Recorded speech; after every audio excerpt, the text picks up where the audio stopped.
नमस्कार साथियों, मेरा नाम है आर.के. सिंह। संस्कृति पीसीएस यूट्यूब चैनल पे आप सभी का स्वागत है।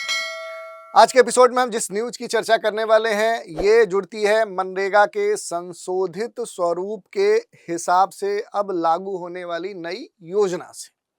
और कहा जा रहा है कि मनरेगा में जो भी बदलाव हुए हैं उस कारण से मध्य प्रदेश के ऊपर अब एक अतिरिक्त जो आर्थिक दबाव है वो अब पड़ने वाला है। तो इसी न्यूज की चर्चा करेंगे और इससे जुड़े हुए जो भी अहम पहलू हैं उन पर संक्षिप्त एवं सारगर्भित जानकारी हम लेंगे। चलिए स्टार्ट करते हैं। सबसे पहले हम न्यूज की बात करेंगे। न्यूज यही आ रही है कि जी राम जी जो योजना है, जो एक तरह से देखे मनरेगा का संशोधित रूप है, इस कारण से अब केंद्र और राज्यों के बीच में जो शेयर हैं उन शेयरों के बदलाव होने के कारण मध्य प्रदेश के ऊपर 2,500 करोड़ रुपए का जो अतिरिक्त बोझ है वो अब आने वाला है। और इसी कारण से देखें तो ये न्यूज चर्चा में है, क्योंकि राष्ट्रपति ने विकसित भारत जो रोजगार और आजीविका मिशन ग्रामीण है, जिसे वीबीजी रामजी विधेयक 2025 के तहत मंजूरी दे दी गई है। तो अब जो मनरेगा का संशोधित जो स्वरूप है जी रामजी योजना, वो अब राज्य में लागू हो गया है और इससे राज्य सरकार के ऊपर एक अतिरिक्त जो दबाव है वो आर्थिक रूप से पड़ने वाला है। ये क्यों पड़ने वाला है ये आप सभी जानते हैं कि क्योंकि अब केंद्र और राज्यों के बीच में जो शेयरिंग है उन शेयरिंग में अब बड़ा बदलाव हो रहा है। और ये जो पूरा मुद्दा है ये राजकोषीय जो संघवाद है, जो फिजिकल फेडरलिज्म है, जो कल्याणकारी राज्य की अवधारणा है, उसको भी कहीं ना कहीं सबके सामने लाता है। इसमें अगर हम महत्वपूर्ण बात की चर्चा करें कि जो भी मनरेगा का संशोधित जो संस्करण है अब लागू हो चुका है, तो पहले जो केंद्र और कह सकते हैं राज्यों के बीच में जो भी शेयर था वो अब बदल चुका है। और इसी कारण से अब राज्य सरकारों के ऊपर जो दबाव है वो अतिरिक्त रूप से क्या होगा, अब बढ़ जाएगा।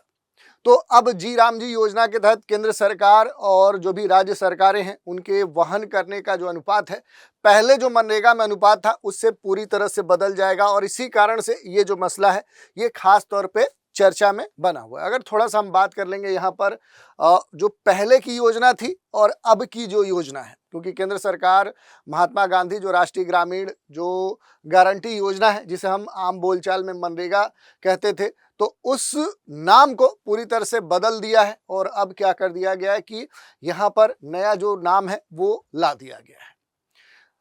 इसके लिए सरकार संसद में नया जो विधेयक है वो लाई और उसके बाद बाकायदा इसे मंजूरी प्रदान की गई। उसके बाद अब ये स्थापित हो चुका है। सरकार ने ग्रामीण रोजगार से जुड़े हुए नए कानून का जो मसौदा है वो लोकसभा में पास कराया। उसके बाद देखें तो एक पुराना जो महत्वपूर्ण योजना थी उसमें एक बड़े स्तर का जो बदलाव है वो देखने को मिला। और इसी कारण से अब इसका जो प्रभाव है वो अलग अलग राज्यों के ऊपर देखने को मिलेगा, जिसमें कहा जा रहा है कि एमपी के ऊपर ही 2,500 करोड़ का अतिरिक्त दबाव पड़ेगा। अगर मनरेगा के बारे में देखें तो 2005 में शुरू की गई थी राष्ट्रीय जो भी ग्रामीण रोजगार गारंटी अधिनियम 2005 है, उसके तहत ये स्टार्ट किया गया था। उद्देश्य यही था ग्रामीण क्षेत्रों में रहने वाले जो लोग हैं उनको वैधानिक जो रोजगार है वो प्रदान किया जाए, उनकी आजीविका को सुरक्षित किया जाए, टिकाऊ जो ग्रामीण परिसंपत्ति निर्माण है उस पर खास तौर पे जोर दिया जाए। लेकिन अब क्या है कि इसी का नाम बदल दिया गया, जी राम जी योजना हो गया है। ये मनरेगा का क्या है, एक नया संशोधित संस्करण है। इसका जो उद्देश्य है ग्रामीण क्षेत्रों में रोजगार सुनिश्चित करना, बेरोजगारी जो भत्ता है, कार्य जो दिवस है, उन कार्य दिवसों को क्या करना है, बढ़ाना है। यानी पिछले मनरेगा में जो कार्य दिवस थे उनसे अब जो नई कह सकते हैं जी राम जी योजना है उसमें कार्य दिवस की संख्या बढ़ जाएगी। कितनी बढ़ जाएगी आप सभी देख सकते हैं। पहले ये 100 दिन था, अब 125 दिन हो गया। तो सकारात्मक जो एक सामाजिक और लोक वित्तीय जो प्रभाव है वो देखने को मिल सकता है। व्यय की साझेदारी में यानी केंद्र राज्यों के बीच में जो भी शेयरिंग था उसमें भी बड़े स्तर का जो बदलाव है वो यहाँ पर देखने को मिल रहा है। और इसी कारण से अब कहा जा रहा है कि जो व्यय का बोझ है, अब क्या है कि पहले ये केंद्र के तरफ था, सबसे अधिक जो व्यय था वो केंद्र के ऊपर था, लेकिन अब जो बोझ है कह सकते हैं कि केंद्र का, वो कहाँ शिफ्ट हो रहा है, तो वो राज्यों की तरफ हो रहा है। तो ये एक ट्रांसफर जो होने की बात की जा रही है, बर्डन, इस कारण से अब राज्यों के ऊपर जो अतिरिक्त दबाव है वो देखने को मिलेगा। बेरोजगारी भत्ते की बात करें तो ये भी कहा जा रहा है कि यदि 15 दिन में काम नहीं मिला तो राज्य सरकार साप्ताहिक भत्ता देगी और इससे जो भी प्रशासनिक जवाबदेहिता है वो बढ़ेगी। राज्य के राजस्व पर अतिरिक्त जो दबाव है वो भी पड़ने की बात कही जा रही है।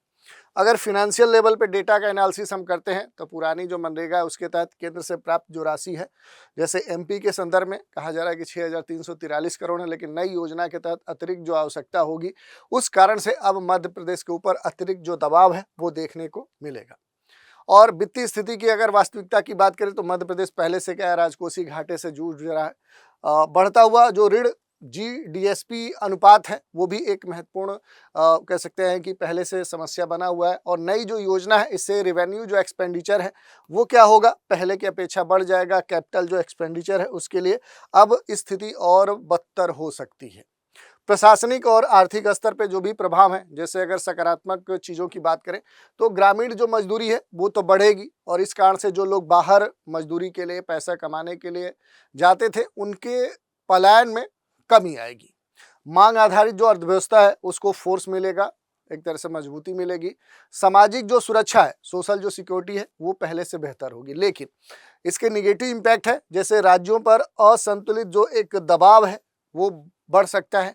अन्य विकास योजनाओं पर क्या होगा, इसका असर देखने को मिल सकता है। और प्रशासनिक क्षमता पर अब पहले से अपेक्षाकृत अधिक दबाव देखने को मिल सकता है। और ग्रामीण अगर श्रमिकों की बात करेंगे तो उनको विशेष तौर पे कुछ लाभ अतिरिक्त मिलने वाला है, क्योंकि रोजगार की जो गारंटी वाले दिन है उनकी संख्या पहले की अपेक्षा क्या हो गई है, लगभग 25% बढ़ गई है। डिजिटल वेतन भुगतान आधार आधारित जो सत्यापन है, इससे क्या होगा कि जो पहले विलंब या लेट लतीफी जैसी स्थिति थी उसमें सुधार आ सकता है। यदि काम उपलब्ध ना हो तो फिर बेरोजगारी भत्ता मिल सकता है। सड़क जल प्रणाली जैसे जो भी टिकाऊ जो सामुदायिक संपत्ति हैं वो अब आसानी से विकसित होंगे, तो इससे स्थानीय लोगों को भी लाभ प्राप्त होगा। पंचायत के नेतृत्व वाली जो भी योजनाएं होंगी उन योजनाओं के हिसाब से देखेंगे तो रोजगार की जो उपलब्धता है वो उसका जो भी एक पूर्वानुमान है वो लगाया जा सकता है। और इस कारण से देखेंगे तो अब नई योजना में किसानों के लिए क्या है, तो देखिए कई तरह के लाभ होने की बात कही जा रही है। जैसे राज्यों के द्वारा जो भी सार्वजनिक कार्य हैं उनको 60 दिनों तक स्थगित करने की अनुमति मिलने से क्या होगा कि बुआई कटाई के जो पीक टाइम होता है उस दौरान श्रम की उपलब्धता में सुधार होगा। जो भी एग्रीकल्चर के महत्वपूर्ण जो पीक समय होते हैं, महत्वपूर्ण जो समय होते हैं, उन मौसमों के दौरान मजदूरी मुद्रास्फीति कम होनी चाहिए। और बेहतर जल सिंचाई जो भी अवसंरचना है, जिससे कृषि का जो लचीलापन है उसमें भी सुधार होगा। ग्रामीण क्षेत्रों में बेहतर जो संपर्क है, भंडारण की जो सुविधाएं हैं, उनसे क्या होगा कि फसल कटाई के बाद होने वाले जो नुकसान है उसमें कमी आएगी। तो इससे किसानों की जो आर्थिक स्थिति है उसमें सुधार हो सकता है। अगर थोड़ा सा संघवाद की बात करेंगे, इस संघवाद पे क्या प्रभाव होगा, तो सहकारी जो संघवाद है, योजना का जो लक्ष्य है वो सहयोग से है, लेकिन जो व्यय है उसमें असमानता देखने को मिल सकती है, जो कि अब पहले केंद्र से राज्यों की तरफ एक जो आर्थिक दबाव है वो ट्रांसफर हो रहा है, तो राज्यों की जो स्वायत्तता है वो कमजोर हो सकती है। और इस कारण से सेंट्रल और स्टेट के बीच में एक जो तानातानी है, तनाव है, उसकी आशंका बढ़ सकती है। प्रतिस्पर्धी जो संघवाद है उस पर अगर असर की बात करेंगे तो कमजोर जो वित्तीय राज्य हैं उनके लिए योजनाओं को लागू करना कठिन हो जाएगा। असमान विकास की जो आशंका है वो देखने को मिल सकती है कि देश में कहीं जो राज्य मजबूत हैं आर्थिक स्थिति से, वहां पर योजनाओं का सही तरीके से क्रियान्वयन होगा, तो एक तरह से देख सकते हैं कि विकास के स्तर पर डिस्पैरिटी देश में देखने को मिल सकती है। इन सभी मसलों में अगर राज्य के पक्ष की बात करें तो पंचायत और ग्रामीण विकास मंत्री जो प्रहलाद पटेल है उनका ये कहना है कि सरकार नई योजना के लिए क्या है, पूरी तरह से तैयार है। दावा किया गया कोई भी मजदूर बेरोजगार नहीं रहेगा। व्यय प्रबंधन हेतु वैकल्पिक जो वित्तीय रणनीति है उस पर कार्य जारी रहेगा, ये बात कही गई है मध्य प्रदेश सरकार के तरफ से। अब आगे क्या रास्ता होना चाहिए अगर उसकी हम बात करें तो केंद्र के द्वारा जो भी उच्च अनुदान अनुपात है उस पर अब विचार करना चाहिए, ताकि राज्यों के लिए एक सहयोग जो राशि है वो प्राप्त हो सके, ताकि वो योजनाओं को सही तरीके से क्या कर सके, रेगुलेट कर सके।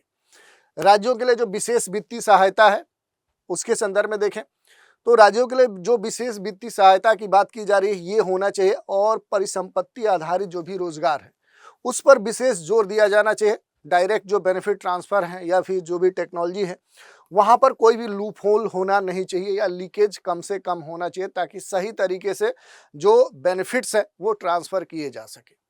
व्यय की जो आउटकम बेस्ड मॉनिटरिंग है वो सही तरीके से होना चाहिए कि आखिर कहाँ पर कितना बजट जा रहा है, उसका कैसे खर्च हो रहा है, उससे कैसे एलोकेट किया जा रहा है। इसके लिए जो मॉनिटरिंग है वो सबसे अहम हो जाती है। ओवरऑल हम कहेंगे कि जी राम जी जो योजना है ये सोशल जस्टिस, सामाजिक न्याय और ग्रामीण रोजगार के दृष्टिकोण से क्या है, एक महत्वपूर्ण योजना है। किंतु राज्य की जो वित्तीय क्षमताएं हैं उसको ध्यान में रखते हुए बिना अगर ये लागू की जाती है तो इसके दीर्घकालिक जो परिणाम होंगे वो बहुत सकारात्मक नहीं हो सकते हैं। संतुलित जो सहकारी संघवाद है इसका समाधान हो सकता है। जी राम जी जो योजना है ये ग्रामीण रोजगार सुरक्षा को क्या करेगा, मजबूत करेगा। लेकिन भित्ति जो भार है, जो फिनेंशियल जो वेट है, उसका बढ़ता हुआ हस्तांतरण राज्यों के लिए क्या हो सकता है, चुनौती हो सकता है। क्योंकि पहले जो केंद्र के पास शेयर था और स्टेट के पास शेयर था, इसमें हमेशा जो भार था वो केंद्र की तरफ था, लेकिन अब ये भार धीरे धीरे ट्रांसफर हो रहा है राज्यों की तरफ। और इस कारण से एक लंबे समय में देखेंगे कि क्या हो सकता है कि बेहतर जो वित्तीय साझेदारी है उसका जो मॉडल है वो विकसित करना एक कठिन हो सकता है। परिणाम आधारित जो भी व्यय है वो सबसे अहम बातें हैं। संसाधन सृजन जो आवश्यक है वो सबसे महत्वपूर्ण है कि जो भी रिसोर्स हैं वो डेवलप किए जाए अलग अलग क्षेत्रों में, अलग अलग जरूरतों के हिसाब से। तो इस तरह के अगर प्रयास किए जाते हैं तो फिर ये जो योजना लाई गई है इसके सकारात्मक दीर्घकालिक अच्छे सतत परिणाम देखने को मिल सकते हैं। तो ये न्यूज हमने देख लिया। इसी पर आधारित एक प्रश्न है, जी राम जी योजना के संदर्भ में निम्नलिखित कथनों पर विचार कीजिए। इसके अंतर्गत 125 दिनों के रोजगार की गारंटी है और केंद्र सरकार कुल खर्च का 60% वहन करेगी और बेरोजगारी भत्ता केंद्र सरकार के द्वारा दिया जाएगा। उपरोक्त कथनों में से ये देखना है कि कौन से कथन सही है। तो विकल्प दिए गए हैं केवल 1 और 2, बी है केवल 2 और 3, सी है केवल 1 और 3 और डी है उपरोक्त तीनों कथन सही हैं। तो इस प्रश्न का उत्तर आपको हमें कमेंट के माध्यम से प्रेषित करना है। तो आज हमने यही देख लिया कि मनरेगा के संशोधित संस्करण के कारण मध्य प्रदेश पर अतिरिक्त बोझ कैसे पड़ रहा है और इसके अलावा अन्य जो भी जुड़े हुए महत्वपूर्ण पहलू थे उन पर भी हमने चर्चा की। तो आज के एपिसोड में इतना ही। आप सभी हमारे साथ बने रहें, इसके लिए धन्यवाद।